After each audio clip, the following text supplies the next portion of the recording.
ಇವತ್ತೇನು ನಾವು ಯಶವಂತಪುರ ವಿಧಾನಸಭಾ ಕ್ಷೇತ್ರದಲ್ಲಿ ಎಸ್ ಟಿ ಸೋಮಶೇಖರ್ ಅವರ ನೇತೃತ್ವದಲ್ಲಿ ಬೃಹತ್ತಾದಂತ ಒಂದು ಕಾರ್ಯಕ್ರಮವನ್ನ ಮಾಡ್ತಾ ಇದ್ದಾರೆ. ಅದು ಶಿವರಾತ್ರಿ ಸಂಭ್ರಮ ಅನ್ನೋ ಒಂದು ಕಾರ್ಯಕ್ರಮವನ್ನು ಆಯೋಜನೆ ಮಾಡ್ತಾ ಇದ್ದಾರೆ. ಅದರ ಪೂರ್ವ ಸಿದ್ಧತೆಗಳನ್ನ ನಾವು ಈಗ ನೋಡ್ತಾ ಹೋಗೋಣ.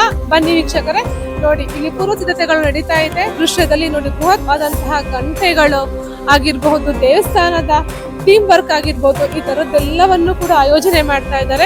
ಒಂದು ಸತತ 15 ದಿನಗಳಿಂದ ಈ ಕಾರ್ಯಕ್ರಮದ ಆಯೋಜನೆಯನ್ನ ಮಾಡ್ತಾ ಇದ್ದಾರೆ. ಇಲ್ಲಿ ಕೂಡ ಫ್ಲವರ್ ಡೆಕೋರೇಷನ್ ಆಗಿರ್ಬೋದು, ಆ ಫ್ಲವರ್ ಡೆಕೋರೇಷನ್ ಗೆ ಪೂರ್ವ ಸಿದ್ಧತೆಗಳನ್ನ ಮಾಡ್ತಾ ಹೋಗ್ತಾ ಇದ್ದಾರೆ. ದೃಶ್ಯಾವಳಿಗಳಲ್ಲಿ ನೋಡ್ತಾ ಇದೀವಿ, ಒಂದೊಂದು ಶಿವನ ಮೂರ್ತಿಗಳನ್ನ ಸ್ಥಾಪನೆ ಮಾಡಲು ಒಂದೊಂದು ದೇವಸ್ಥಾನದ ರೂಪದಲ್ಲಿ ಆ ಪೂರ್ವ ತಯಾರಿಗಳನ್ನ ಮಾಡ್ತಾ ಇದ್ದಾರೆ. ಸಾಕ್ಷಾತ್ ಶಿವನನ್ನೇ ಕೂಡ ನೆಲೆ ಮಾಡುವಂತೆ ಇಲ್ಲಿ ಆಯೋಜನೆ ಮಾಡ್ತಾ ಇದ್ದಾರೆ.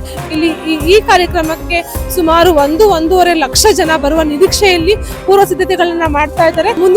ಮುಂದಿನ ಭಾಗದಲ್ಲಿ ನೋಡ್ತಾ ಹೋದಂತೆ ಇಲ್ಲಿ ಕೇದಾರನಾಥ ಶಿವನ ಸ್ವರೂಪವಾಗಿರುವಂತಹ ದೃಶ್ಯಾವಳಿಗಳನ್ನ ಆಯೋಜನೆ ಮಾಡಿದ್ದಾರೆ.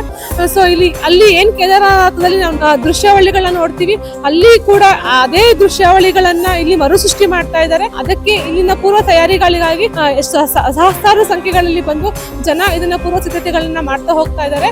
ಇದನ್ನ ನಾವು ಇಲ್ಲಿ ದೃಶ್ಯಾವಳಿಗಳಲ್ಲಿ ನೋಡ್ತಾ ಹೋಗ್ಬೋದು. ಸ್ಥಳೀಯ ಮುಖಂಡರನ್ನ ಮಾತಾಡ್ತಾ ಹೋಗೋಣ. ಹೇಗ್ ನಡೀತಾ ಇದೆ ಕಾರ್ಯಕ್ರಮ, ಹೇಗಾಗ್ತಾ ಇದೆ ಅಂತ ತಿಳ್ಕೊತಾ ಹೋಗೋಣ. ಎಸ್ ಟಿ ಸೋಮಶೇಖರ್ ಅವರು ಯಶವಂತಪುರ ಭಾಗದಲ್ಲಿ ಒಂದು ಬೃಹತ್ತರವಾದ ಕಾರ್ಯಕ್ರಮವನ್ನು ಹಮ್ಮಿಕೊಂಡಿದ್ದಾರೆ ಅಂತ ಹೇಳ್ಬೋದು. ತಾವು ಕೂಡ ಈ ಕಾರ್ಯಕ್ರಮದಲ್ಲಿ ಭಾಗವಹಿಸ್ತಾ ಇದ್ದೀರಿ. ಹೇಗೆ ಅನಿಸ್ತಾ ಇದೆ ಕಾರ್ಯಕ್ರಮ? ಸಾಕ್ಷಾತ್ ಶಿವನನ್ನೇ ತಗೊಂಬಂದು ಇಲ್ಲಿ ನೆಲೆಸ್ತಾ ಇದ್ದಾರೆ ಯಶವಂತಪುರ ಕ್ಷೇತ್ರದಲ್ಲಿ. ನನ್ನ ಮುಖಂಡರಾಗಿ ಏನ್ ಹೇಳ್ತಿದ್ರು? ನಮಸ್ಕಾರ, ನಾನು ಡಾಕ್ಟರ್ ಅನುಪಮ ಪಂಚಾಕ್ಷರಿ ಅಂತ. ನಮ್ಮ ಶಾಸಕರ ಕಾರ್ಯವೈಖರಿನೇ ಹಾಗೆ. ಒಬ್ಬ ರಾಜ ತನ್ನ ಒಂದು ರಾಜ್ಯವನ್ನ ಹೇಗೆ ನೋಡ್ಕೊಳ್ಬೇಕು, ಜನರನ್ನ ಹೇಗೆ ಖುಷಿಯಾಗಿ ಸಂತುಷ್ಟವಾಗಿ ಇಡಬೇಕು ಅನ್ನೋಂಥದ್ದನ್ನ ಹಿಂದೆ ಹೇಗೆ ಮಾಡ್ತಿದ್ರೋ ಹಾಗೆ ಇವತ್ತು ನಮ್ಮ ಕ್ಷೇತ್ರದ ಯಶವಂತಪುರ ಕ್ಷೇತ್ರದ ನೆಚ್ಚಿನ ಜನಪ್ರಿಯ ಶಾಸಕರಾದ ಶ್ರೀಯುತ ಎಸ್ ಟಿ ಸೋಮಶೇಖರ್ ಗೌಡ್ರು ಎಷ್ಟು ಒಂದು ಕಾಳಜಿ ನಮ್ಮ ಜನಗಳ ಮೇಲೆ ಅಂತ ಹೇಳಿದ್ರೆ, ಸಾಂಸ್ಕೃತಿಕ ಕಾರ್ಯಕ್ರಮಗಳಂತೂ ಒಂದಕ್ಕೊಂದು ಒಂದು ಹಿಂದೂ ಸಮಾಜ, ಇನ್ನೊಂದು ಸಮಾಜ, ಆ ಸಮಾಜ, ಈ ಸಮಾಜ ಏನೂ ವ್ಯತ್ಯಾಸ ನೋಡದೆ ಎಲ್ಲ ಜನರು ನಮ್ಮವರೇ ಅಂತ ಹೇಳಿ ಪ್ರತಿಯೊಂದು ರಿಲಿಜಿಯನ್ಗೆ ಸಂಬಂಧಪಟ್ಟಂತಹ ಅದ್ಭುತವಾದ ಕಾರ್ಯಕ್ರಮಗಳನ್ನ ಪ್ರತಿ ವರ್ಷ ಮಾಡ್ಕೊಂಡು ಬರ್ತಾ ಇದ್ದಾರೆ. ಈಗ ಶಿವರಾತ್ರಿ ಮಾಡ್ತಿದ್ದಾರೆ. ಇದ್ರ ಹಿಂದೆ ಸುಮಾರು 9 ದಿನಗಳ ಕಾಲ ಸತತವಾಗಿ ದಸರಾ ಹಬ್ಬವನ್ನ ಬಹಳಷ್ಟು ವಿಜೃಂಭಣೆಯಿಂದ ತನ್ನ ಕಚೇರಿಯ ಭಾಗದಲ್ಲಿ ಮತ್ತೆ ತನ್ನ ಕ್ಷೇತ್ರದ ವಿವಿಧ ಭಾಗಗಳಲ್ಲಿ ಮಾಡ್ಕೊಂಡು ಬಂದ್ರು. ಹಾಗೆ ಈಗ ಶಿವರಾತ್ರಿಯನ್ನ ಆಚರಣೆ ಮಾಡ್ತಾ ಇದ್ದಾರೆ. ಶಿವರಾತ್ರಿ ಹೇಗೆ ಅಂತಂದ್ರೆ, ಕಳೆದ ಬಾರಿ ನಾವು ಅಮರನಾಥ ಒಂದು ಏನು ಇದೆ ದೇವರು, ಆ ಅಮರನಾಥದ ದೇವರ ಒಂದು ಪ್ರತಿರೂಪವನ್ನೇ ಇಲ್ಲಿ ಕರ್ಕೊಂಡು ಬಂದು ಪ್ರಾಣ ಪ್ರತಿಷ್ಠಾಪನೆ ಮಾಡಿಸಿ ಆ ಒಂದು ಲಿಂಗವಾದ ಒಂದು ದರ್ಶನವನ್ನ ಇಡೀ ಜನರಿಗೆ ಸಾವಿರಾರು, ಅಂದ್ರೆ ನಮ್ಮಲ್ಲಿ ಹೋದ್ಸಲ ನಾವು ಎಕ್ಸ್ಪೆಕ್ಟೆಡ್ ಒಂದು 30,000-40,000 ಜನ ಬರ್ಬೋದು ಅಂತ, 60,000 ಜನಕ್ಕೂ ಹೆಚ್ಚಿನ ಜನ ಅವತ್ತು ಇಲ್ಲಿ ದರ್ಶನ ಪಡೆದ್ರು, ಪುನೀತರಾದ್ರು.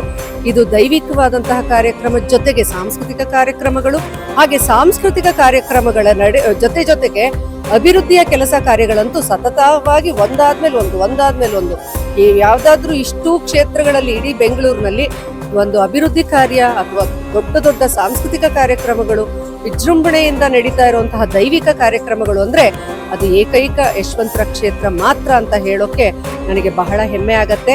ಈ ಸಲ ಕೇದಾರನಾಥ ಭಗವಂತ ಇದ್ದಾನೆ. ಕೇದಾರನಾಥ ತುಂಬಾ ಕಷ್ಟಕರ ಹೋಗೋದು. ಹಿಮದ ಪರ್ವತದಲ್ಲಿ, ಹಿಮಾಲಯದಲ್ಲಿ ನೆಲೆಸಿರುವಂತಹ ಒಂದು ದೇವಾಲಯ. ಅಲ್ಲಿ ವಯಸ್ಸಾದಂಥವ್ರು ಮತ್ತೆ ಬಡಬಗ್ರು ಹೋಗೋದು ಬಹಳ ಕಷ್ಟ ಆಗತ್ತೆ. ಅಂತಹ ಒಂದು ಸ್ಥಳಕ್ಕೆ ತಾನಾಗಿ ಹೋಗಕ್ಕೆ ಆಗದಲ್ಲೇ ಇರುವಂತಹ ಜನರಿಗೆ ಸಾಕ್ಷಾತ್ ಕೇದಾರನಾಥದ ದೇವಾಲಯವನ್ನೇ ನಮ್ಮ ಇಲ್ಲಿ ಕೆಂಗೇರಿ ಉಪನಗರದಲ್ಲಿ ಸ್ಥಾಪಿಸಿ ಅಲ್ಲಿಯ ಕೇದಾರನಾಥ ಸ್ವಾಮಿಯನ್ನೇ ಇಲ್ಲಿ ಪ್ರಾಣ ಪ್ರತಿಷ್ಠಾಪನೆ ಮಾಡಿಸಿ ಜನರಕ್ಕೆ ಒಂದು ದರ್ಶನಕ್ಕೆ ಅನುವು ಮಾಡಿಕೊಡ್ತಾ ಇರುವಂತಹ ನಮ್ಮ ಕ್ಷೇತ್ರದ ಶಾಸಕರಾದಂತಹ ಶ್ರೀಯುತ ಎಸ್ ಟಿ ಸೋಮಶೇಖರ್ ಗೌಡ್ರು ನಮ್ಮ ನಾಯಕರು ಅಂತ ಹೇಳ್ಕೊಳ್ಳೋಕೆ ನಮಗೆ ಹೆಮ್ಮೆ ಇದೆ.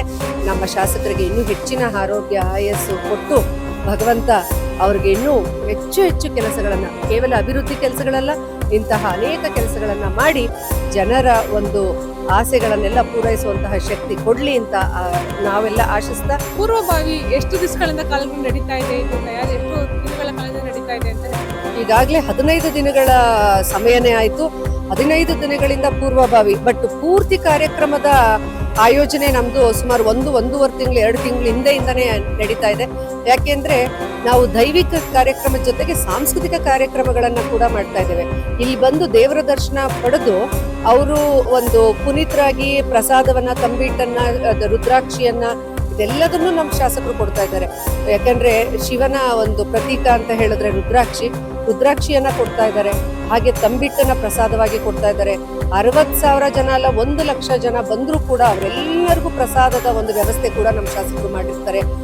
ಒಂಥರ ಅನ್ನಪೂರ್ಣೇಶ್ವರಿ ಪುತ್ರ ಅಂತಾನೆ ಹೇಳ್ಬೇಕು, ಅಷ್ಟೂ ಜನಕ್ಕೂ ಒಂದು ಪ್ರಸಾದದ ವ್ಯವಸ್ಥೆಯನ್ನ ಮಾಡ್ತಾರೆ.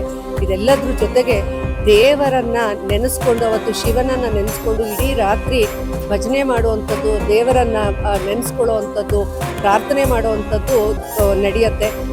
ಆ ಒಂದು ಇದಕ್ಕೆ ಎಷ್ಟು ಚೆನ್ನಾಗಿ ನಮ್ಮ ತುಂಬಾ ಪ್ರಖ್ಯಾತ ಗಾಯಕರಾದಂತಹ VP ಸರ್ ಅಂದ್ರೆ ವಿಜಯ್ ಪ್ರಕಾಶ್ ಸರ್ ಅವ್ರನ್ನ ಕರೆಸಿ ಅವರ ಕಂಪ್ಲೀಟ್ ತಂಡ ಬಂದು ಅವತ್ತು ನೃತ್ಯ, ಹಾಡು ಎಲ್ಲವನ್ನು ಮಾಡೋದ್ರ ಮುಖೇನ ನಮ್ಮನ್ನೆಲ್ಲ ಭಗವಂತನ ಒಂದು ಸಾನ್ನಿಧ್ಯಕ್ಕೆ ಒಂದು ಧ್ಯಾನದ ಮುಖೇನ ಕರೆದೊಯ್ಯುವಂತಹ ಒಂದು ಕೆಲಸವನ್ನ ಮಾಡ್ತಾ ಇದ್ದಾರೆ. ಹಾಗಾಗಿ ಸಾಂಸ್ಕೃತಿಕ ಹಾಗೂ ದೈವಿಕ ಕಾರ್ಯಕ್ರಮಗಳ ಜೊತೆಯಲ್ಲೇ ಅವತ್ತು 15ನೇ ತಾರೀಕು ನಡೀತಾ ಇದೆ. ಹಾಗಾಗಿ ಇದ್ರ ಒಂದು ಆಯೋಜನೆ ನಮ್ದು ಆಲ್ಮೋಸ್ಟ್ 2 ತಿಂಗಳಿಂದನೇ ಶುರುವಾಗಿದೆ. ಈಗ ಈ ಒಂದು ದೇವರ ಒಂದು ಏನು ಜಾಗ ಏನಿದೆ ಇದನ್ನ ಸುಮಾರು 15 ದಿನಗಳಿಂದ ರೆಡಿ ಮಾಡ್ತಾ ಇದ್ದಾರೆ.